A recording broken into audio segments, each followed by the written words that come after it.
ओम नमो भगवते वासुदेवाय। श्रद्धालु भक्तों, श्रीमद् भागवत महापुराण के पंचम स्कंद के 5वें अध्याय के अंतर्गत ऋषभ देव जी का अपने पुत्रों को उपदेश देना और स्वयं अवधूत वृत्ति ग्रहण करना, इसका वर्णन है। इसके पूर्व चौथा अध्याय समाप्त हो चुका है।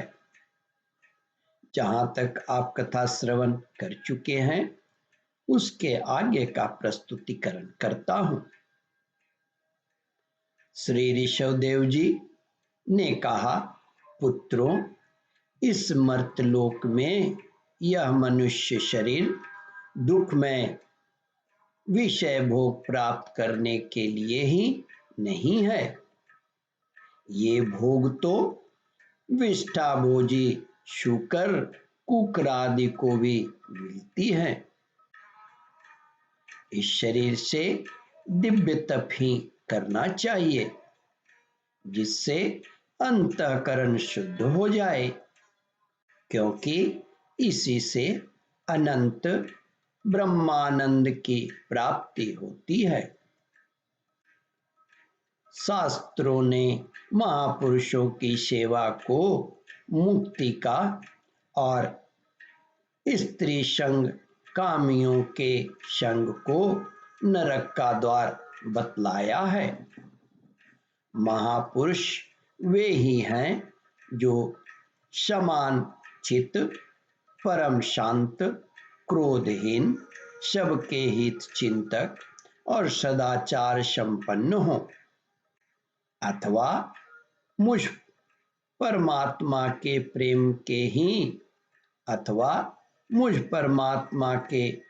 के ही जो एकमात्र पुरुषार्थ मानते हो, केवल विषयों की ही चर्चा करने वाले लोगों में तथा स्त्री, पुत्र और धन आदि सामग्रियों से संपन्न घरों में जिनकी अरुचि हो और जो लौकिक कार्यों में केवल शरीर निर्वाह के लिए ही प्रवृत्त होते हैं।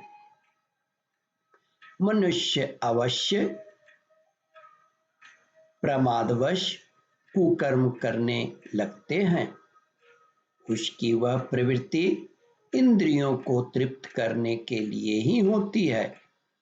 मैं इसे अच्छा नहीं समझता, क्योंकि इसी के कारण आत्मा को यह असत और दुखदायक शरीर प्राप्त होता है। जब तक जीव को आत्म तत्व की जिज्ञासा नहीं होती, तभी तक अज्ञानवश देहादि के द्वारा उसका स्वरूप छिपा रहता है।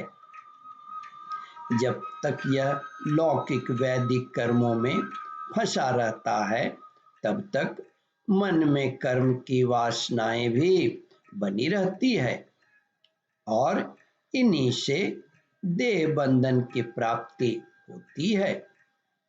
इस प्रकार अविद्या के द्वारा आत्मस्वरूप के ढक जाने से कर्म वासनाओं के वशीभूत हुआ चित्त मनुष्य को फिर कर्मों में ही प्रवृत्त कर देता है। अतः जब तक उसको मुझ वासुदेव में प्रीति नहीं होती, तब तक वह देव बंधन से छूट नहीं सकता। स्वार्थ में पागल जीव जब तक विवेक दृष्टि का आश्रय लेकर इंद्रियों की चेष्टाओं को मिथ्या नहीं देखता, तब तक आत्मस्वरूप की स्मृति खो बैठने के कारण वह अज्ञानवश विषय प्रधान गृह आदि में आसक्त रहता है और तरह तरह के क्लेश भोगता रहता है। श्री ऋषभदेव जी ने कहा, पुत्रों, स्त्री और पुरुष इन दोनों का जो परस्पर दाम्पत्य भाव है, इसी को पंडित जन उनके हृदय की दूसरी स्थूल और दुर्भेद ग्रंथि कहते हैं।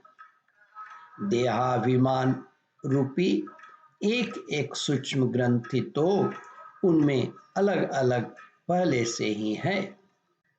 इसी के कारण जीव को देहेंद्रियादि के अतिरिक्त घर, खेत, पुत्र, स्वजन और धन आदि में भी मैं और मेरापन का मोह हो जाता है।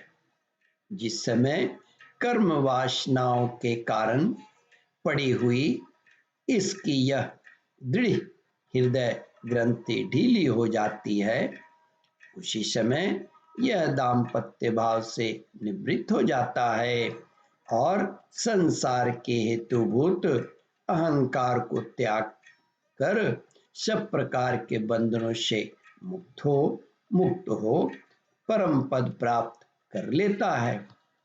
ओम परमात्मने नमः।